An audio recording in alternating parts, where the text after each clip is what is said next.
I was the little kid who was destined to become the entrepreneur. I'd get my little blue radio flyer wagon and I'd go collect bottles, and then turn them in and get 2 cents a piece. But I do think you've got to be conscious of the mistakes you made. And hopefully, if I can share some of those with people, maybe they can just skip that part and learn from my experience. We all have to learn from each other's experiences. If we're smart, we don't want to have to make all the same mistakes everybody else did who preceded us.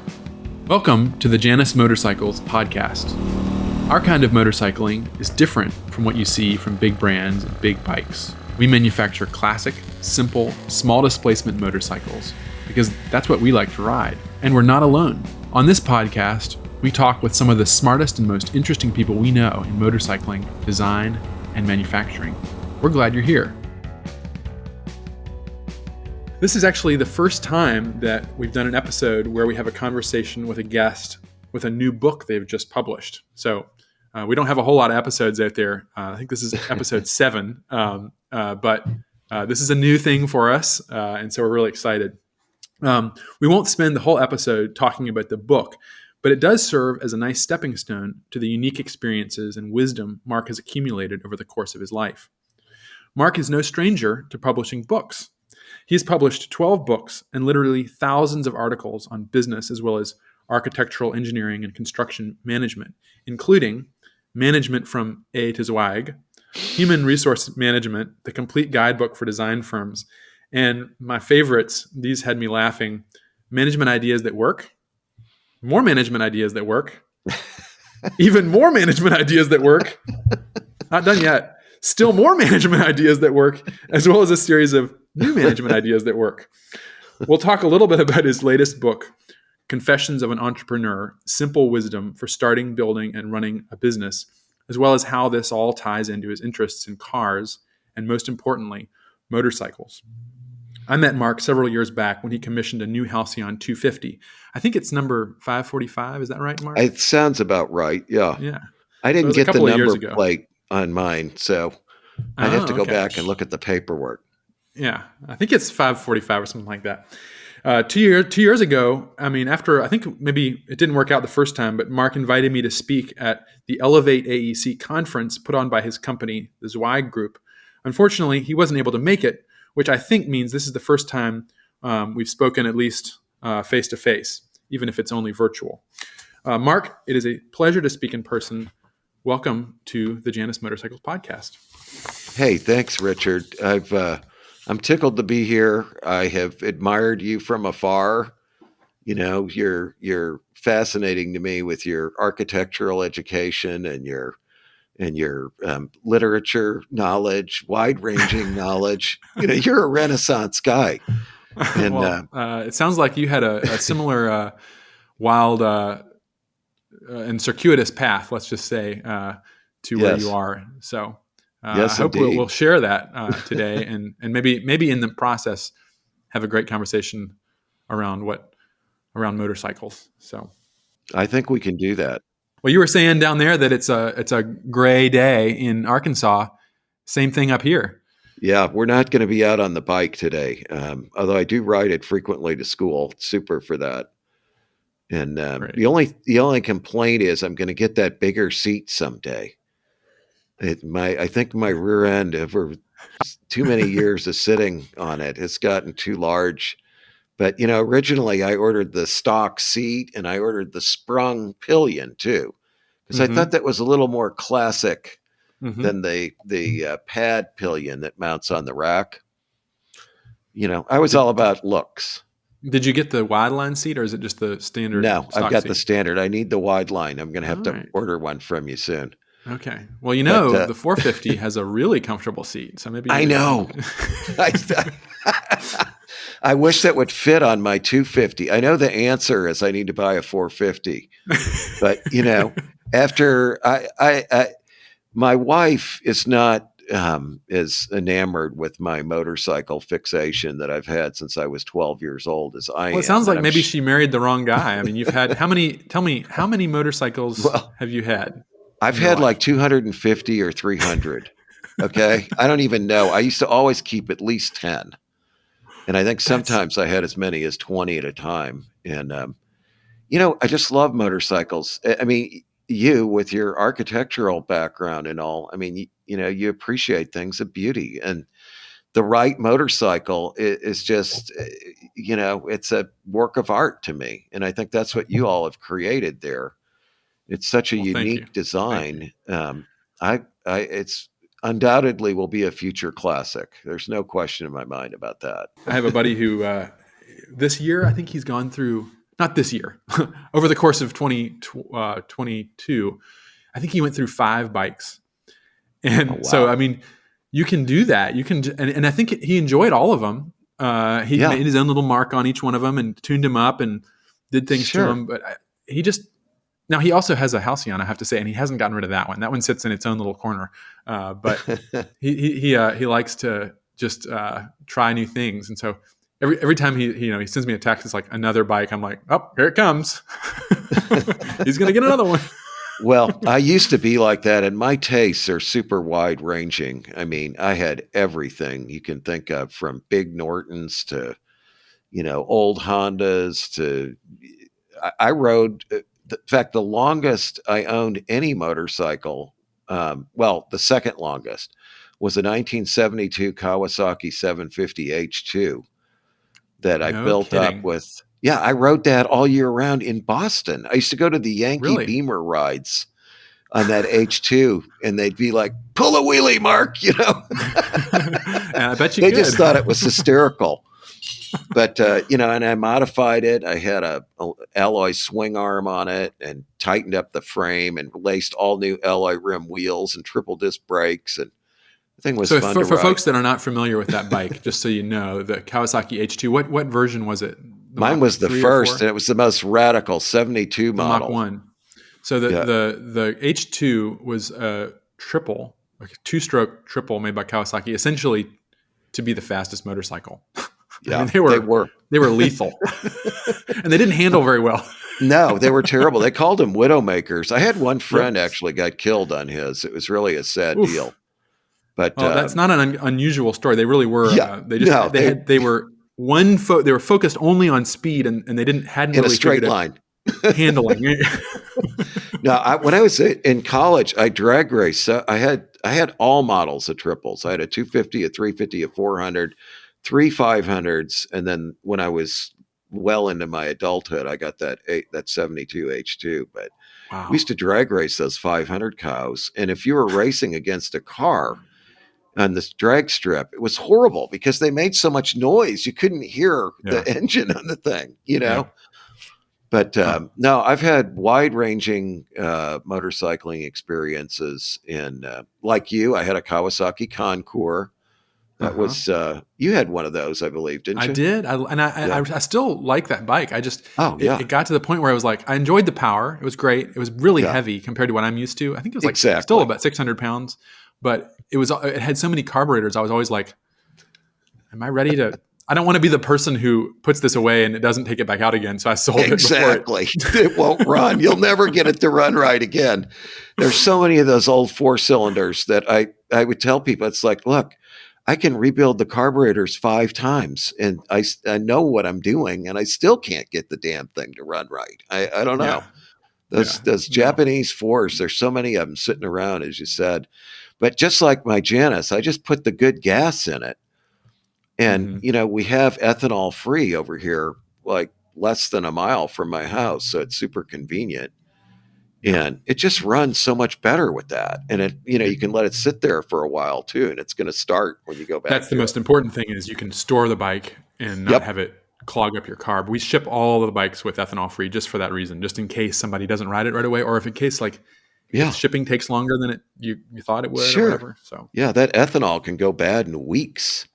Yeah, it really can. And it depends on how long it's been in the gas station too, before you pumped it in your bike. So, but Mark, go ahead. Yeah. No, I was just going to say today, I just have my Janus really, and I've got an old Benelli 250 in my library here behind me. I had a CL 350. I sold that to my son-in-law. And for me at this stage in my life, the Janus is perfect. It's just, I don't need anything more than that, as you guys say. I mean, I can go 55 down the highway here. I have no problem with that. Yep. But I mean, Well, you wrote one across the country. So, I mean, a little different. It's not exactly what they're designed for, but yeah, you can do it. right. But it's just so great around town. It just feels like a big bicycle. The lightweight is I think unbelievably refreshing. that's the most helpful way I've been able to explain to experienced riders when they're getting, like, maybe a Harley Davidson rider, when I'm like, hey guys, when you're on this bike, just so you know, this is going to be more like riding a bicycle than it is like riding your Harley Davidson. It is. But, it's got a great seating position, and I don't feel cramped on it either.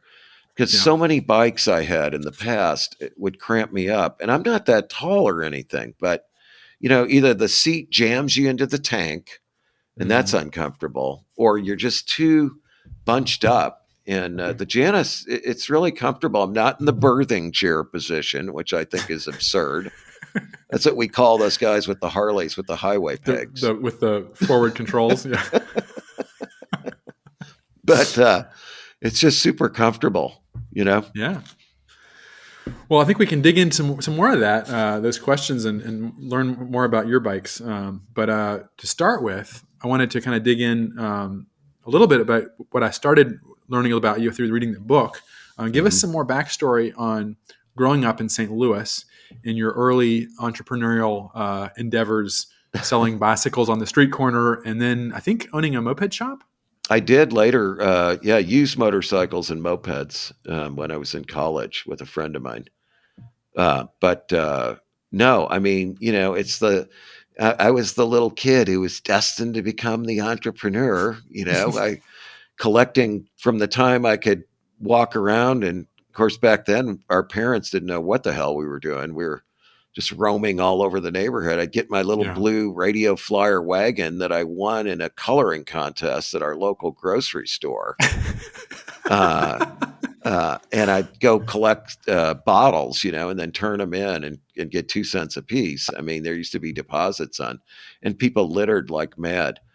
And so, yeah, I got into bicycles. It's like everybody else. I mean, I was the youngest of 4 children, and I got the sort of cast off bikes. And when I was maybe, I don't know, 10 or so, after my AMF with an integrated tank light got stolen from me shortly after I got it,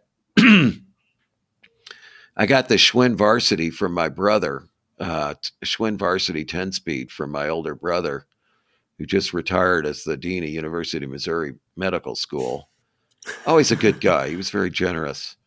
And, it had twin baskets on it, and I took them off. And then the next thing I did is I painted it. I had to go down to the Schwinn store and buy the genuine Schwinn purple lacquer. It had a fan spray valve. It's the first experience I ever had with a spray can with a fan spray valve, and I painted it purple.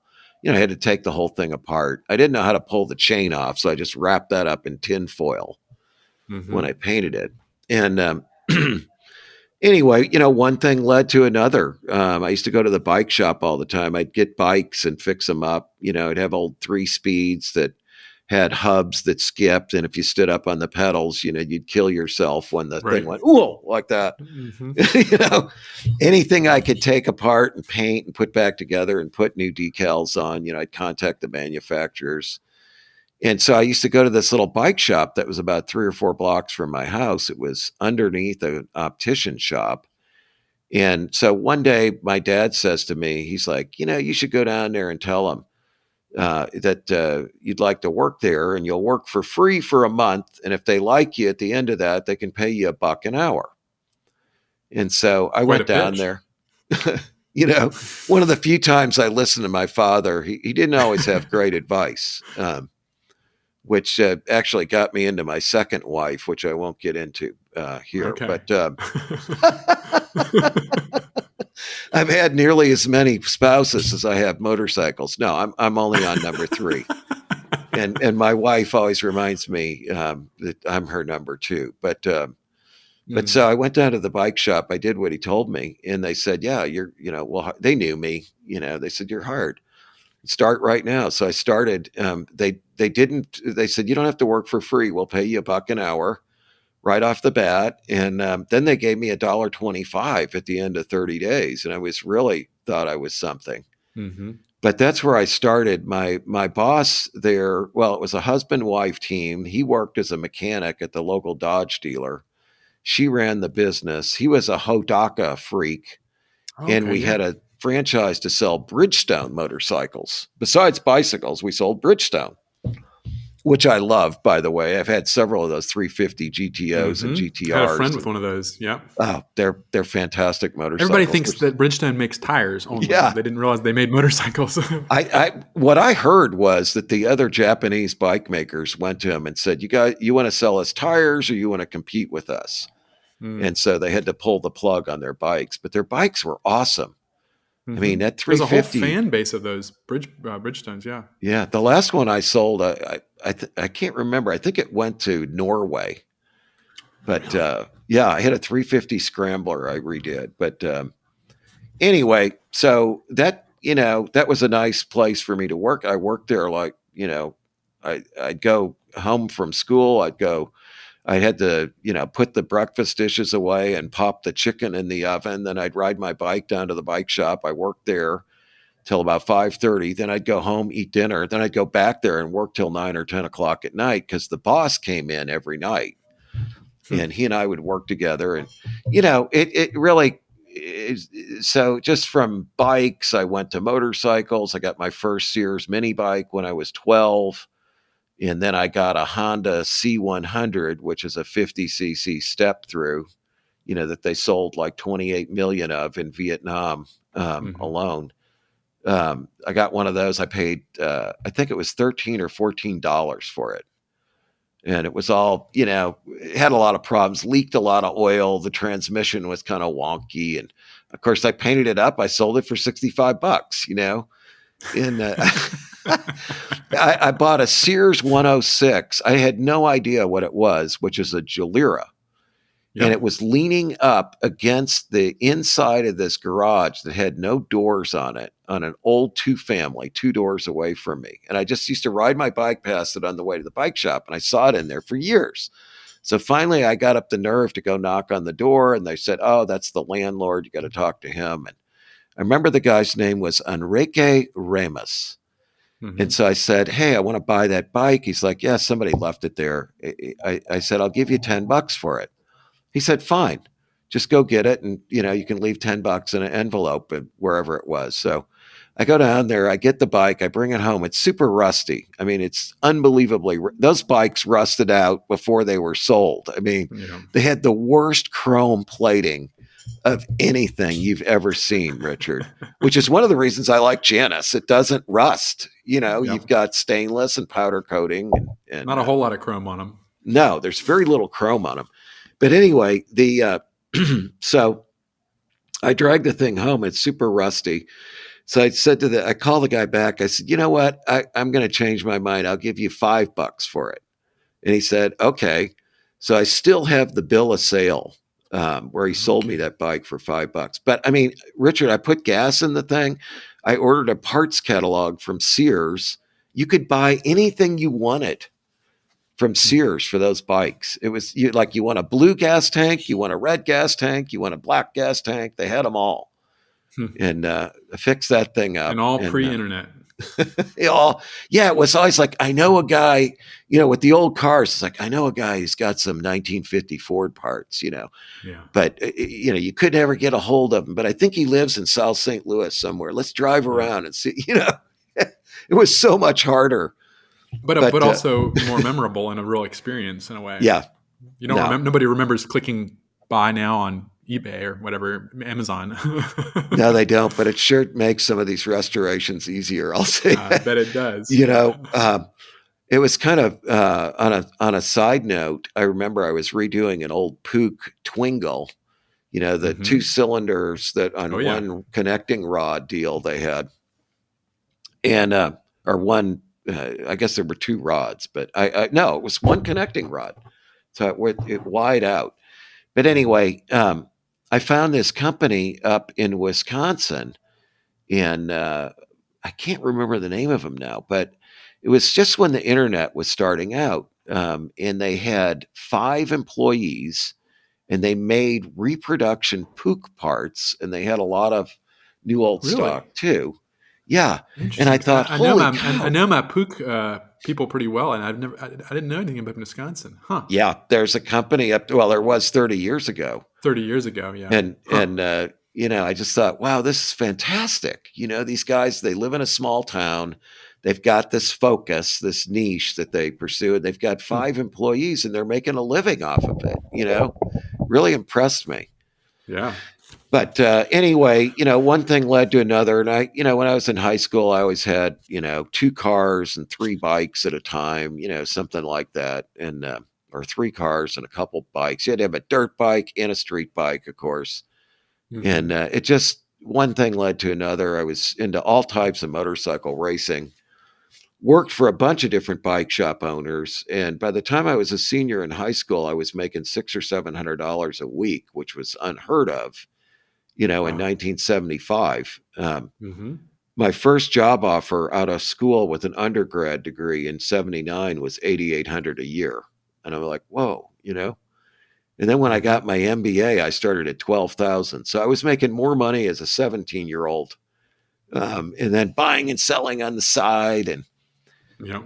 anyway, then when I got to college, this all continued. And of course, your circle of friends is other people who are into stuff like that. Mm-hmm. And we had this one kind of crazy finance professor, and he lived in a house out in the country, and he never closed his windows. That's what I remember. The curtains would just be fluttering. Didn't matter winter, summer, anything. And he had a Mercedes SL that was fairly new, and he left the top down all year round. It just rotted inside. This guy was a character. His PhD was decoupage to his toilet seat because he thought that was sort of symbolic on what he thought it was worth. Okay. And so he and my friend Frank Galante, who also had a 72 H2, we went in this motorcycle business. He had an old Veach oil station, which he let us have for nothing.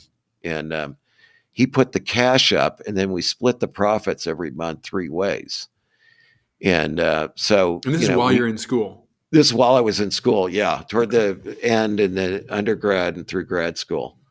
Mm-hmm. And so we bought all the bikes that the dealers didn't want. We called that Skid Row. There'd be like, there's an old 750 Honda back there with ape hangers on it. You could get that cheap. So we Yeah. bought those, and anything they didn't want to sell, we fixed it up and sold it. And then we got this Indian moped franchise, Mm-hmm. which back then all it meant you had to do was buy like 3 Indian mopeds, And and those were 4 strokes. They weren't 2 strokes, right? they I thought they were two strokes. I think, well, maybe the ones in the 70s. I just remember we These used to get some of those in, and I was never a huge fan of them because they they're were terrible. terrible compared to the 2 strokes. We didn't sell many of them. I just remember pulling one out of the box, and the crankcase was broken where the kickstart lever came out. I was like not Yep. too impressed with the quality, but I wasn't really into those. We had that. We got a sign that we could put illuminated from them that we could stick on the inside window of our That gas was station. wasn't that like a Floyd Clymer business? Didn't he? Endeavor. It may have I think been. Yeah, I it think it may have been. was. Yeah, But Clymer of Clymer yeah. Manuals. Oh yeah, I remember him well. Hmm. So anyway, that got me kind of going in it, and over the years, after all my professional jobs and everything, I just never got out of bikes entirely. I always Yeah. had something sitting in Huh. the garage. And my first wife was a speed freak, so she loved to ride on bikes. Nice. She and I rode up the tip of Prince Edward Island on that new ZG 1000 when we got it. That would have been in the sort of mid to late 90s. And Richard, the speeds that we maintained, I swear, up in Canada, there were no cars. There's nobody on the highway. We were running 120 miles an hour, 2 up for extended periods of just time on don't that thing. hope you don't run into a moose. Yeah. Exactly. It was stupid. It truly was. One night we had a little crash on the way out to dinner in Boston. And we lived in the suburbs, and I was following this hay truck. It was a truck towing a trailer full of hay. And I decided to just, how fast those things are. I decided I was going to go around him. Well, as soon as I did, he turned left. Oh, no. And, I locked it up, and at about 2 miles an hour, it just caught the front wheel and just flipped us over. So we rode the bike home. It was still rideable and just scratched up. And so changed clothes and went out to the really nice restaurant in Boston. And I pulled my jacket off. I got hot and I had this giant patch of red blood stain from road rash. Well, Mark, you talked a little bit about your this stuff happening. You had this used motorcycle shop. You're in school. Yeah. You, in the book, you talk about how as a child you liked drawing on graph paper, which I can identify with, and then building your designs in Lego, and then kind of thinking that you were interested in architecture. Yeah. But then going for an MBA rather than architecture. Tell us a little bit about that. Well, I just got seduced away by the world of business. That's what I always say. I love design. It was my first interest, really. But, working in those bike shops and then all the buying and selling and everything, I just got to where I made so much money that business was my track. But fortunately for me, after I got my MBA in 1980, I got hired by a consulting firm that served the construction and real estate development industries and also occasionally architects and engineers.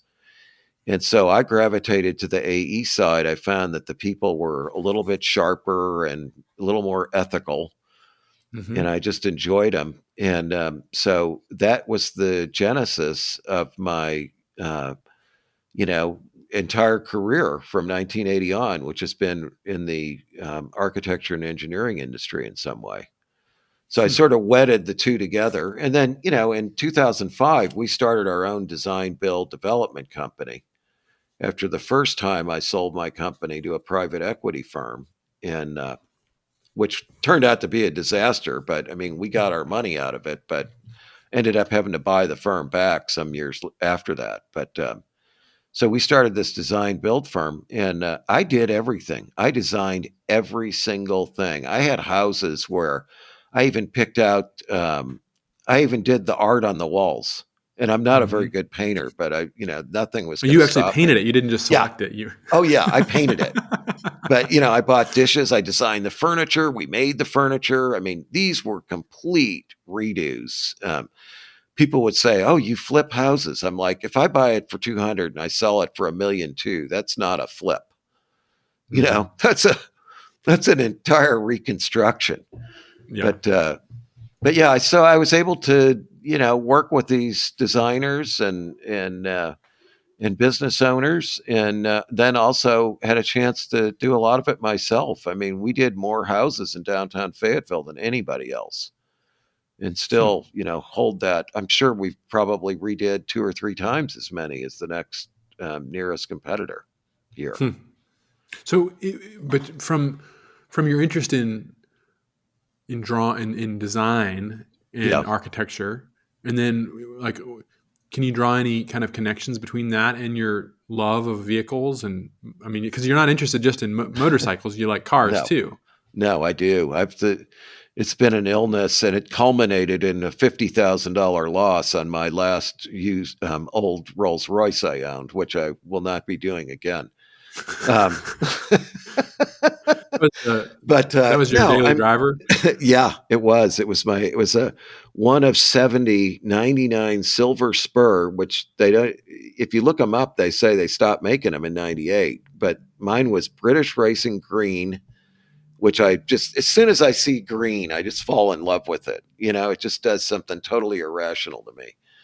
And so I overpaid for it. And it also was turbocharged, which is kind of cool. I didn't even know they were put turbos on those Rollses.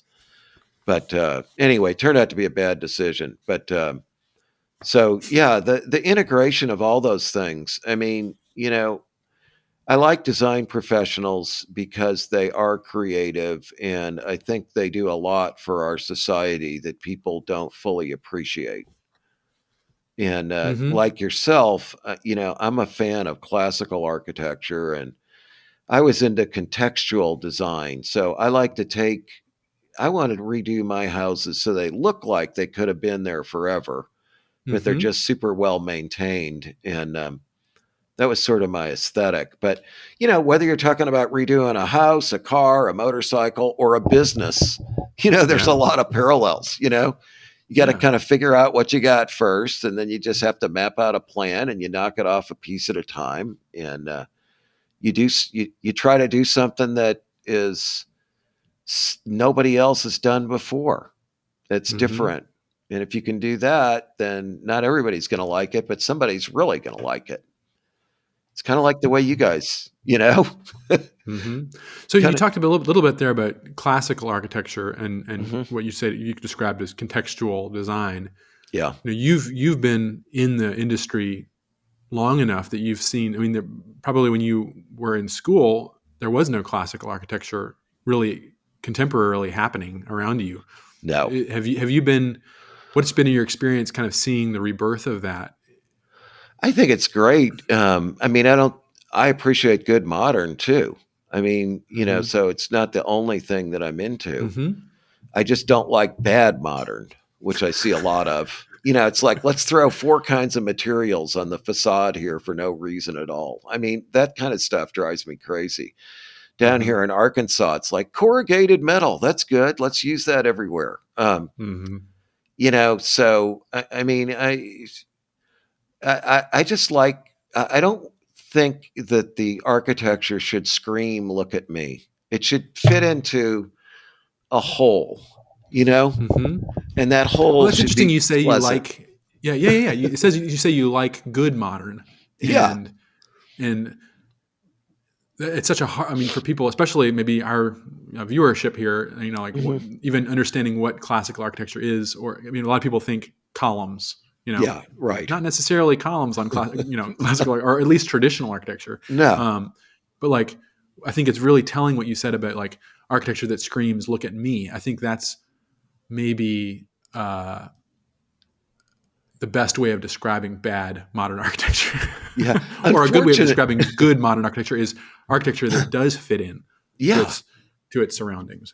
I think a lot of it is just, I mean, you've got your architectural education, and now you went to Notre Dame, which is a little different To from say the a least. lot of schools. I think that's where the Treehouse Prize originated, isn't it? Yeah, That which is, is yeah. I've for been to a couple of contextual. those, which are pretty neat. I think you mentioned that you work with or you're affiliated with Peter Pennoyer. I feel like Yes, maybe I met somebody from them, or even saw him there at one of those Treehouse Awards. you probably did, Yeah. because they all interned under Bob Stern, and he was their professor. And Hmm. so Bob won the award, and Peter's still very close to him. So that might have been one that you went to And just for and everybody saw. to be aware of, the Treehouse Award, we're really getting into the weeds. Is the it's like the top kind of traditional classical architecture award, put on by a recently deceased wealthy Chicago uh, philanthropist, Richard Driehaus, and it's kind of where all these people that are interested in this kind of architecture, that whether it's classical with columns or traditional with that fits in, or both, it's a different kind of thing that really in the 19 like my father's probably your age or maybe a little older, and when he was in school, there was no, you couldn't study that, and you were actually Yeah, discouraged actively from doing anything that looked like it wasn't modern.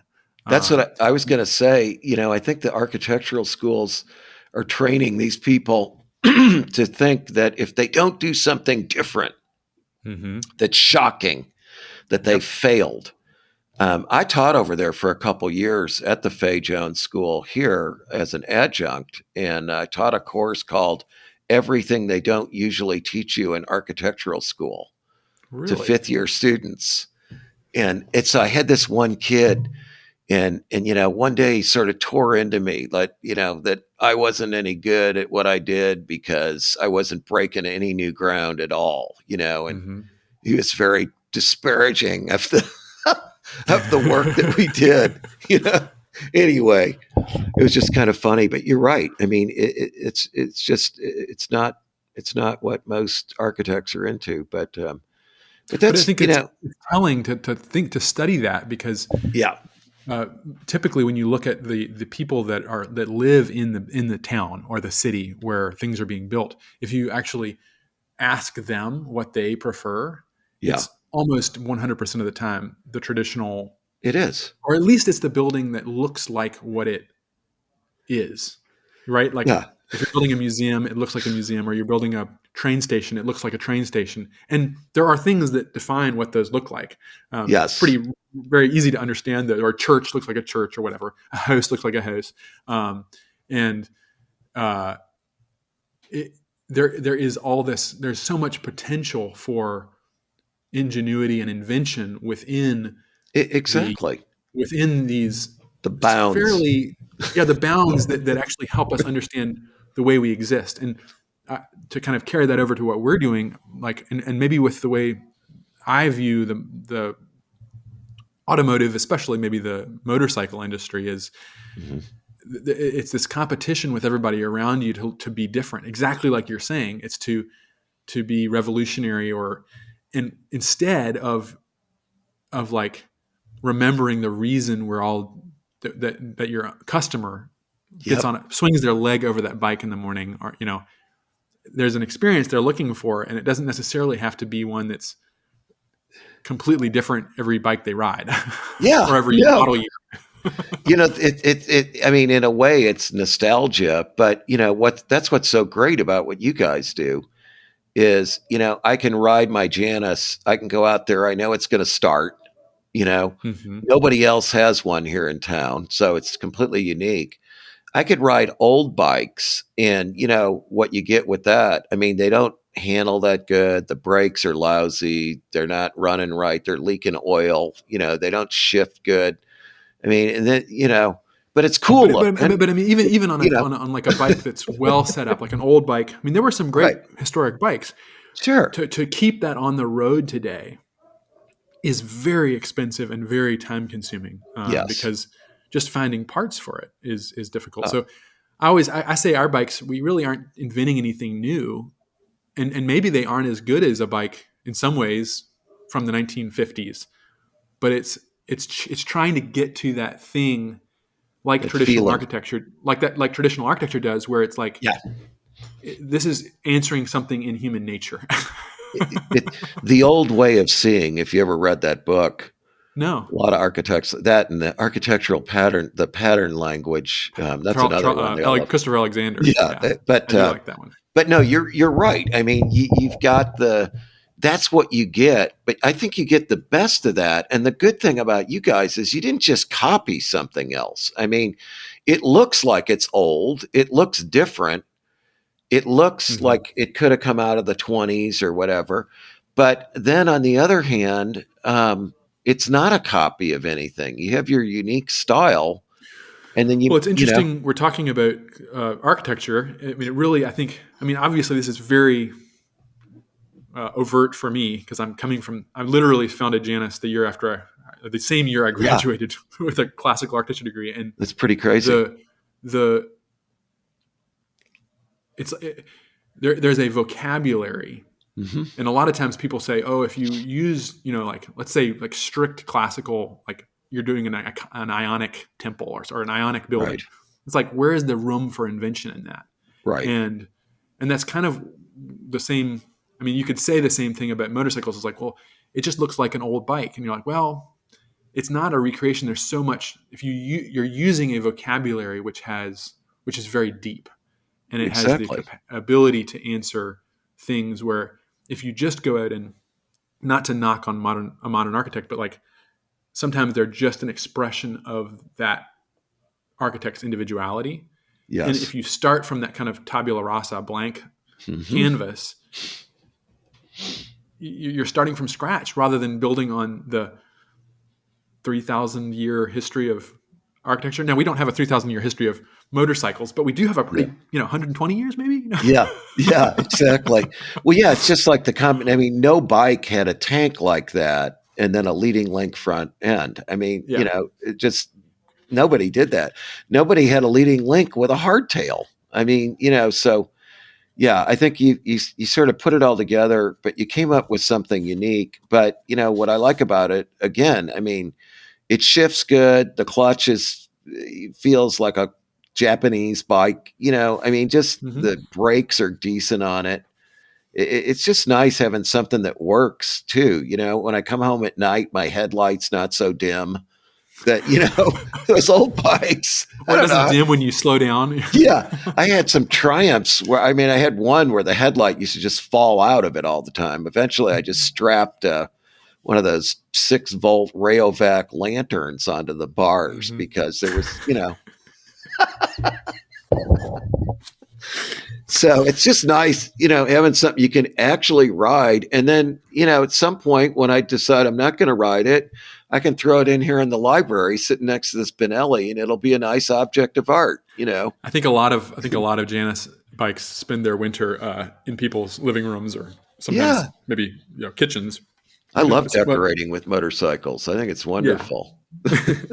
Well, hey, let's a couple of more questions about this is a rambling conversation, just the way they should be. But I wanted to just bring it back to your book a little bit, and I'll be honest, as a undergrad literature major and a graduate architectural student, how-to books and business how-to books are sort of, I just have never been able to really enjoy them. I'm doing better at it, especially being not having an MBA and trying to run a business. I've realized that I may have already gotten that in the last 10 years at some point, but that experience is a valuable education. Yeah. There's no doubt about it. But one thing that struck me about your book is really just how simple you make it sound. And I don't mean that in the sense that like you're tricking people. It's just like you lay it out very, very simply. What were you really trying to do with the book? Is that some sort of an aspect of that? That is. I'm really, I hate to say passionate because it's a cliche these days. Yeah. But I'm passionate about this idea that entrepreneurship is available to anybody. Yeah. And that's one of the greatest aspects of it. Any age, any sex, any background, anybody can do it. Stuff is just not, it's not brain surgery or rocket science, to use a couple more cliches. Yeah. Anybody can do it. And I do think it is one of the problems with entrepreneurship education today. We're sort of training people to think, well, you've got to invent something new, which you don't. You can go into a mature industry with a proven market. People eat a lot of pizza. I don't have to invent some new, So that's one thing. And then, secondly, I don't even have to start a business from scratch. There may be one I could buy or you could buy that allows you to get in. It's easier to finance. It's got customers. It's got employees. It's got something to work with. It's got a history. And then, the next idea is then we've got to go out and raise capital. And that's the other thing I feel. All these create significant barriers to people, to going into business for themselves. And I want to tear those barriers down if I can. Very few businesses raise equity capital at startup. That's just super rare. Yeah. And it always seemed kind of dumb to me because it's like, I want to do my own thing, but the first thing I'm going to do is go sell my company to somebody else who now has control over it and it's telling me what to do. Kind of defeats the purpose. That's really interesting. And there are some businesses that are more capable of, that are not as capital intensive, let's say. You aren't in one of them. Others. I'm not in one of them. We've been really lucky, honestly, to how little we have, but take an investment overall in terms of, yeah, it's not Manufacturing, it's capital intense. I mean, yeah. I've got a friend here who owns a candle company, does 85 million a year in sales. And he's Mm. constantly upgrading, but he's in it for the long game, you know? Mm-hmm. He's had a million opportunities to sell. He just loves it. He just keeps improving his process and creating a better company and relishing in his It's long-term employees. it's interesting to see, to compare that with, and I know a lot of part of is it Zweig groups, their Yes. whole thing was helping businesses, not only excel, but plan for succession. And, Yes. and some people and probably most people, many people, we all need to at least be planning for that. But it's interesting to see those businesses that I was listening to a podcast last week about Brunello Cucinelli, the Italian Mhm. designer, Yep. fashion designer, Yep. and that was his business. He's still there, and he's made it this, like, his whole thing that he does is he's created a business that has rebuilt this little village in Italy, and so he's even, like, created the lives of this whole community, and that's what his life goal is. Yeah. You lived over there for a while when you were in school, didn't you? Or were you interned over there? Or? Yeah, I was able to study over there for 2 or 3 semesters, Uh-huh. one in undergrad and then again in grad school. And then I spent a summer interning with an architect in Genoa, which is not like a big tourist city, Yeah. but So it's you a got a really, really beautiful one. But yeah, I got to real ride a experience. Vespa. Yeah. My friend Frank Galanti, his family owned an organ company. And he had a lot of relatives in Italy. He used to go over there every summer for like a month. And he always, everybody has a scooter. It's like you got a car and you got a scooter. Mm-hmm. And he loved it over there.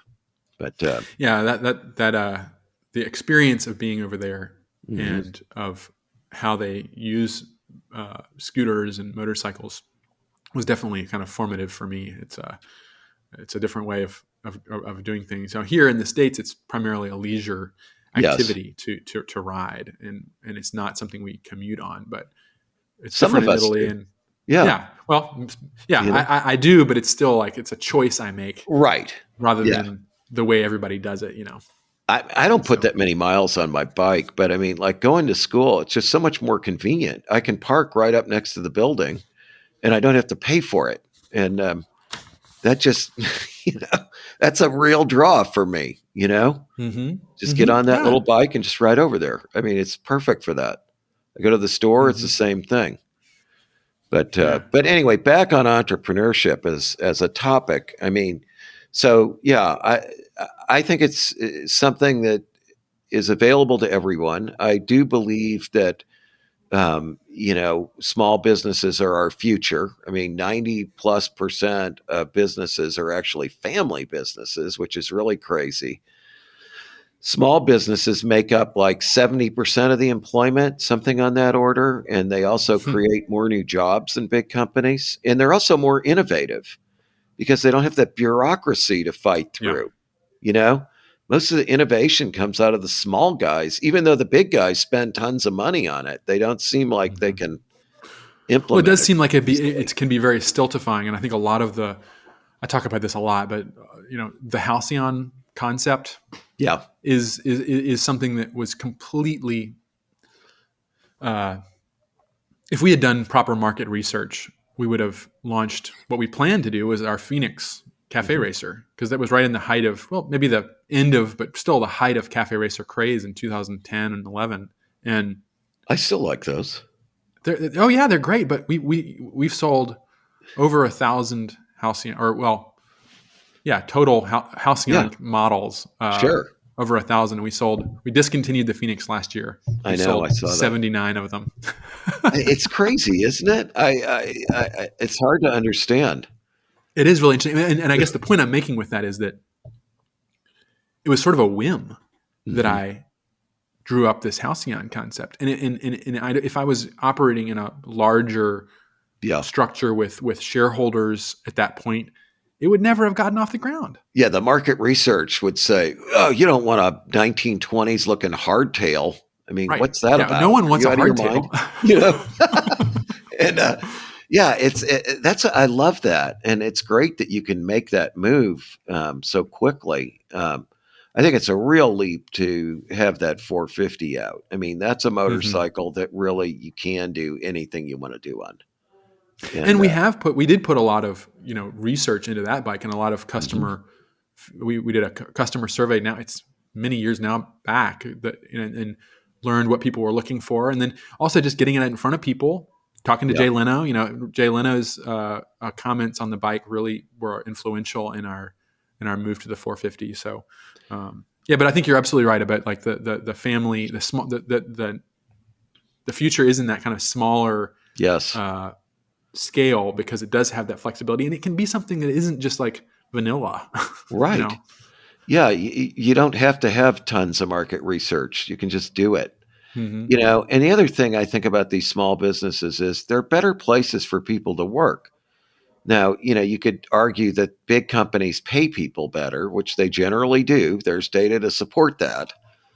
But the employment experience is so much more intimate in a small company. They hmm know you. You're not a number. You get a wider ranging job set of responsibilities because everybody's got to pitch in and do stuff that maybe is not in their quote job description. That's hmm good for you. You get hmm pushed into roles that you're not necessarily familiar with, which is how you learn. Um, Yep. I think these small companies really provide a more satisfying, at least well run small companies, job hmm experience for people than the hmm larger businesses do. That's absolutely been our experience. I mean, just small businesses can't always compete on the salary level, but they Right. can, and we can't necessarily. I mean, we're getting better at it now as we Sure. kind of get some more experience and under our belt. But we can offer our employees is this incredible work experience where they can thrive, and it's more like it's a community where you can Sure. really enjoy your life compared to working on, like, out here we have the RV industry and the Yeah, factory line, and you can make a lot of money, I'm but you can sure. also just drive. It's not necessarily the best way to live your life. No, you guys have work life integration. You live in that small Right. town and it's affordable. And then you hmm don't have to drive a long way or fight traffic to get there. And then you get to your cool little old building in town, and everybody hmm gets to work on something cool. And then on top of it, the business itself is growing. So there's a lot of excitement, that you can create. And I think it's great. Work life integration. You've got a perfect hmm situation there, really, in a lot of ways that I think it's unusual. hmm And it's deliberate. I mean, I know you didn't stumble on that. I mean, it's a deliberate effort to create that kind of environment. Yeah, and it, you know, we do kind of. It is kind of the way that it's just happened too. Like, being small and we do have the kind of an underdog kind of quality, which we do lean into. But it's kind of been just the nature of starting in the back of an old building and gradually taking it over. Yep, More and more of it. It kind of it's just kind of grown that way. And it's a it's a great it's story. fun to see it. It's fun to see it mature and try and engineer or design how you grow and how you can retain some of that uh, smallness. Absolutely, So it'll you be can interesting to do see it. how we grow, look as we get larger, how we can kind of continue to maintain that. Well, you and I can talk some more about that because it is possible, but you're right to be sensitive to it. hmm That's for darn sure. But yeah, it's funny because I started Zweig Group the same way. I had one room, then I had two, then I had four in this old building, and it was just the same kind of story in a way. And it was great. It was a lot of good memories about that. hmm But Yeah. yeah, I can't wait to see what you guys do next. I think this 450 is a huge leap. I don't know what all your plans are for any other variations of that or other Mm-hmm. machines that you will create, but I'm sure there's some good stuff Lots of coming. good stuff in the works. Hmm. Right now, we're focusing on, now that we've made it through the pandemic, fine, Yeah. by the skin of our teeth, uh, just kind of getting everything smoothed out, and then we'll worry about that. But making sure that the product is up to the standard, and everybody, the customers, and really just kind of getting better at what we do. Maybe getting better at telling the story. That's part of this podcast, is trying to talk about what we're doing, and honestly, the best thing about these podcasts is what I learned from people. I mean, if no Hmm. one were to watch this, it really wouldn't matter. Because I learned so Well, much, and I appreciate everybody who comes on. well, I appreciate being on here, and I think so. Of course, I'm an advocate for you guys, and I want to see more experienced motorcyclists buying these bikes because I think it would help round out their fleet, and they'll Mm-hmm. appreciate what you've done here. I'm not sure all the newbies totally appreciate it. And it sounds Yep. strange to say, but because they don't have any other motorcycle experience, so they don't know Mm-hmm. what other motorcycles are necessarily like, you know. Mm-hmm. But the experienced rider, the multi bike owner, man, having one of those as a part of your collection, it's perfect for that. And I think Mm-hmm. there's a big market out there. There's a lot of multi bike owner types like me, who've been out there for a million years, and can afford to have some bikes laying around if they want because their families are all grown and out of the house. Now, in my Mm-hmm. case, I still have an 11-year-old, so I kept Me having too. kids. Yeah, so I'm a little older than you, man. I just got my Medicare card in the mail last week, so Well, before, I think we're almost an hour in here, but I wanted to a couple more things I wanted to cover while we have you. sure. Um, in the second part of your book, Hmm. and this really comes right off of what we're talking about. You have a section titled "Keeping Your Priorities Straight," and you Yep. mentioned the phrase, I think, many times in that section. Quote, inner peace. Yep. For example, you say, I've learned that there are some practical things you can do to straighten out your priorities, get off the merry-go-round, and find some of that elusive inner peace. It sort of sounds like you've found out the hard way and found that out the hard way and value it highly. What do you mean by that? What is that inner peace? The inner peace just comes from reducing complexity in your life. For somebody like me who had all these businesses and things going at the same time and teaching and boards and too many kids and too many ex-wives, Mm-hmm. too many cars, too many motorcycles, Mm-hmm. here I'm sitting there saying you should have another motorcycle, and now I'm contradicting myself. But But your point more is not necessarily better with a motorcycle. I mean, right. having 3 bikes is different than having 300. Yeah, exactly. Yeah, that's the truth. But just the simplification, it's just like we got off the real estate merry-go-round over the last 4 or 5 years. And it was a conscious decision. My wife did not like running the business. She felt it's very sexist. She didn't appreciate how the subcontractors treated her. And then there's just a million quality problems and dealing with the city and other stresses. Anyway, she wanted to get out of it. Leaking Mm-hmm. roofs on commercial buildings, you know, Mm-hmm.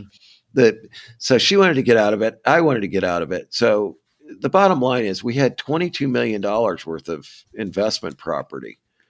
And I think it was either 50. Well, at our peak, we actually had 67 doors, but I think we had 57 doors of residential and about 44,000 square feet of commercial when we decided we were just going to start selling everything off.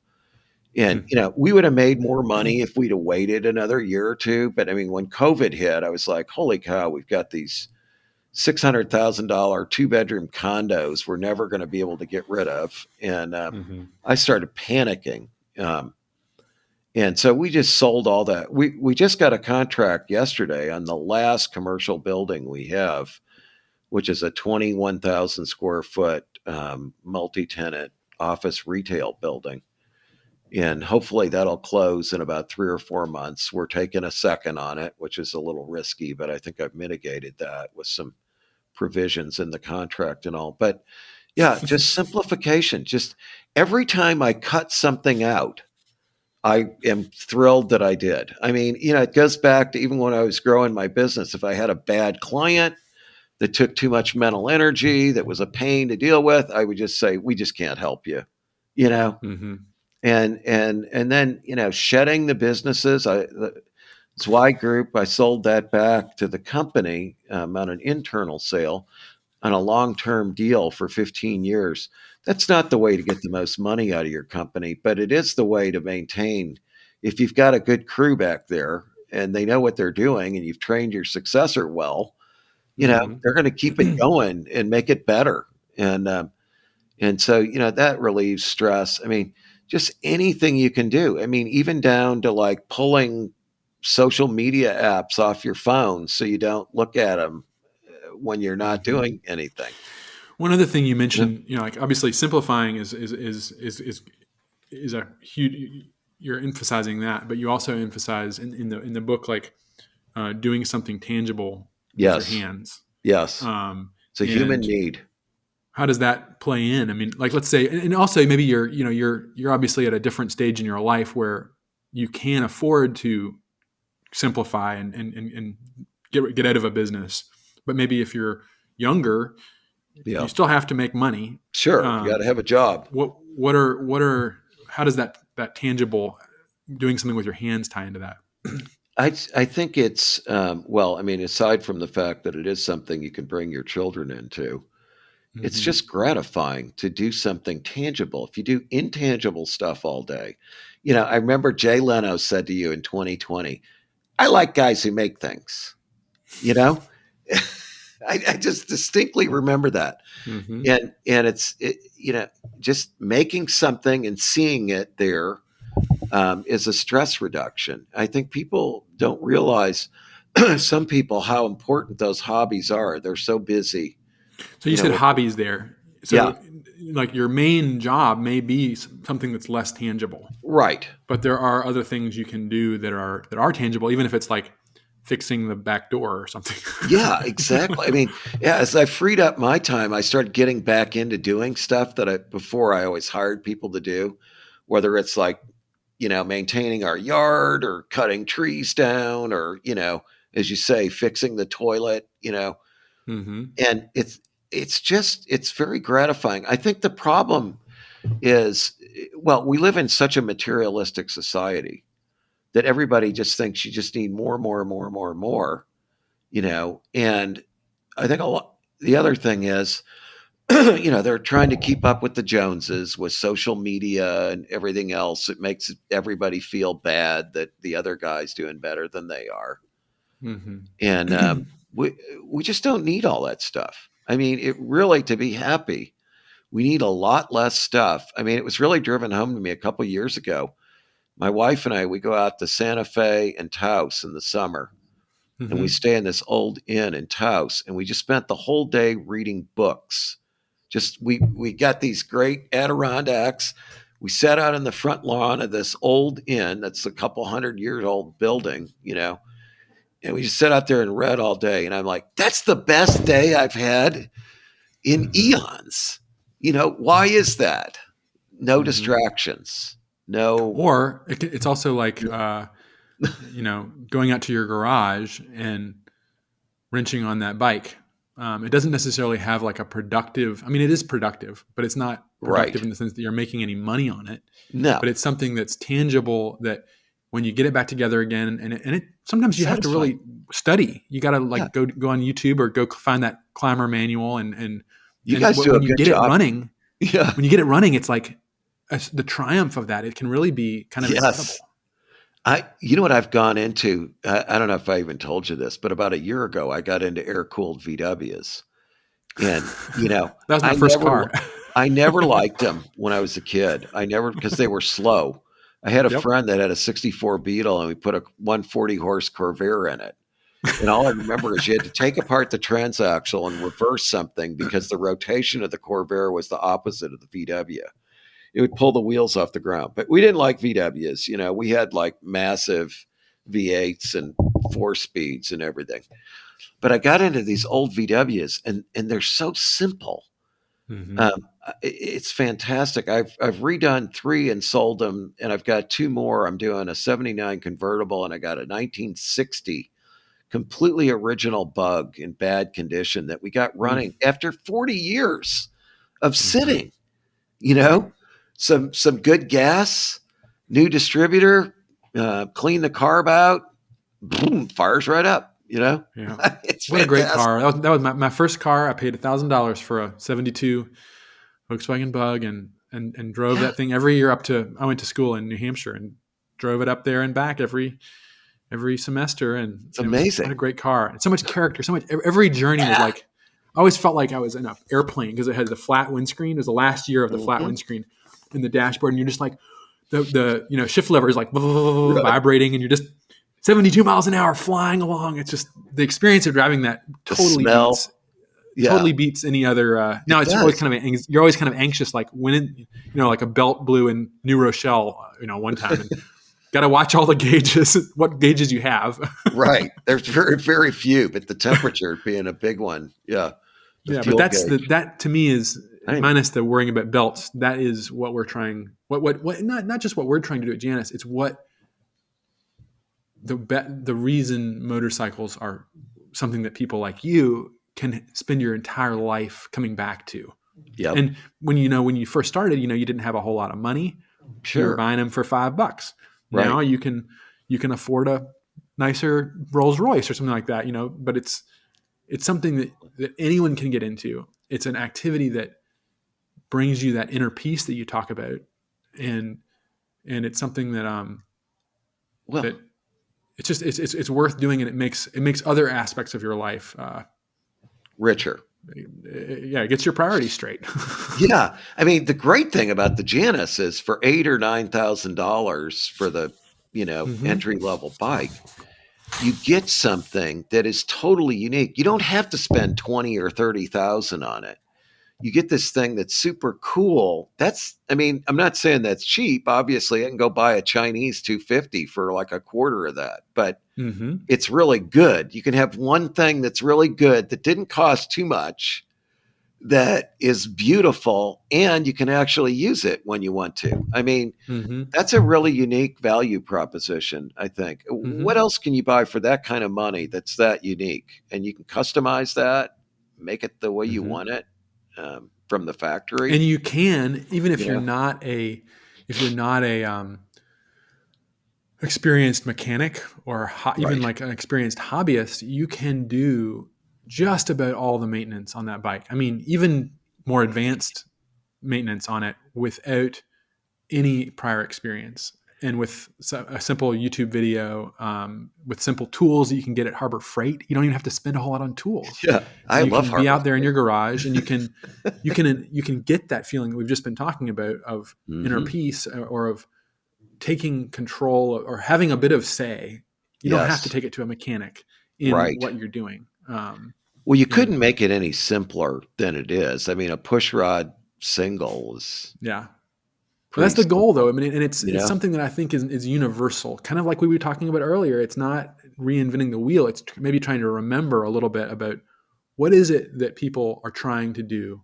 That's why we title this podcast "Why We Ride." It's like we're trying to ask that question: is why do you ride? Why do you ride, Mark? I mean, what is it that keeps you coming back? And I don't think, at least for me and for many of the people I talk to, it isn't going 120 miles an hour. Now that's cool. I mean, I've done it. It's a lot of fun. It's dangerous, but it's great. But like the thing that keeps me coming back is that like transformative quality that it has, that allows you to have those triumphs. It's a meditative experience because you can't be on your phone, even though it's illegal to do so. People are doing it or fooling with your radio or whatever. You're just riding along, and and you can get into your zone like that. And then just experiencing the weather. And you know how when you go down in a valley, it's warm, and you go down in the valley and you feel it's cool, and you come out of it and it's warm again. I It's so mean, and immediate. the smells, it's like, holy shit, I'm alive. I'm still actually alive. You know, I'm not living in a simulation. That's interesting. You mentioned the zone. You know? I'm writing right now a little bit on thinking about that in relation to motorcycles. And I think you've given a great description of it, you know, like, especially that, like, that's a wonderful example. And you dip down into a little valley or something like that, and all of a sudden the temperature changes and you just suddenly realize, oh, wow. Or you smell, I remember I was riding up in Michigan one time, and I rode by this house, and they were obviously like cooking a pizza or something. Cause I could just I was like, oh, that smells good. Yeah. If you were in your car, you wouldn't even have noticed it, man. Yeah. It's just such a, you feel like, oh, you know, as you say, it sort of brings back these memories from your youth, smelling the grass that was just cut and just the whole thing. You feel almost like you're getting away with something, you know, when you ride. I do. You know, I guess probably because I was riding around when I was 12 without a license, you know. Right. Those are my earliest memories. We all get, when we get on a bike, we are getting away with something. We're getting away with something that's harder and harder to find in our sort of insulated, for whatever reason, you know, it's becoming more and more insulated, or it's becoming more and more obsessed with that sort of individualism that we talked about with, you know, like everything having to be, you know, we're always being driven, and we're, you know, we don't have that time to just kind of find that inner peace that you're talking about. So it's valuable. I'm much happier. That's all I can say. I mean, it's a constant effort, you know. I mean, if you're not growing and you're not examining yourself, I think a lot of the problem is a lot of people think if you're good at something and you make a lot of money doing it, you should just keep doing that. And I don't know exactly why that's our value system as a culture, but why do you have to do that? Do you need all that crap? Maybe you should live on less. You know, I've even had thoughts like, maybe I would have been smarter if I worked at the post office. I don't know. You know? Well, okay, that's a great segue, kind of to wrap up our conversation and to talk. I have so many more questions that I wanted to, but this has just been a lovely rambling conversation. But I wanted to ask you about. You titled the book "Confessions of an Entrepreneur," and when I, as a literature major, when I hear confessions, I think either Saint Augustine or Rousseau. So this seems a little more. This seems a little more saintly than Rousseau. But looking back, I mean, like when you titled it "Confessions," how is it a confession? And as you look back, what is it? Has it been a reflection on your life and all the things you've done? Absolutely. I mean, I think, you know, you've got to, I don't want to say I always want to look in the rearview mirror. I do want to look forward. I try to be an optimist. I consider myself an optimist. But I do think you've got to be conscious of the mistakes you made. And hopefully, if I can share some of those with people, maybe they can just skip that part and learn from my experience. You know, we all have to learn from each other's experiences. If we're smart, we don't want to have to make all the same mistakes everybody else did who preceded us. And exactly, so like we were talking about with, you know, not necessarily having to start from scratch, that tabula rasa. Right, exactly. Starting from scratch is really hard too. It's easier to start with something. I like the constraints. I'd much rather do a renovation than a new build any day. I just like it. I don't know why. I like the constraints, though. We could have a whole conversation just about constraints. I think that would just. I mean, it's so freeing, really. Confessions of an Entrepreneur: Simple Wisdom for Starting, Building, and Running a Business. Mark's new book. Where Amazon everywhere. Amazon. That's best place. Amazon. Yeah. We've got an audio version out now too, Richard. Just came out. All right. So, I recommend it. It's a really neat book. Even if you're not an entrepreneur, it's got some great life lessons and a good story. I think it's someone who's done a lot of different things in their life, owned a lot of motorcycles and cars, and done maybe in your words, you know, done some things you're really proud of, and maybe some that you you wish you'd skipped over, but it's lessons that other people can learn from. Well, like us all. There's light at the end of the tunnel, and it's not a train coming. Yeah, is all I can say. Everybody hates getting older, but it's liberating too. Mm-hmm. You just feeling like you just don't have to prove anything anymore and impress anybody is very liberating. So well, that's a good way to wrap us up. But Mark, I think we'll have more conversations in the future. But thank you so much for sharing this time with us, and keep enjoying your Halcyon and keep carrying on. Thanks, Richard. It's been great. All right. Talk to you later. Bye-bye.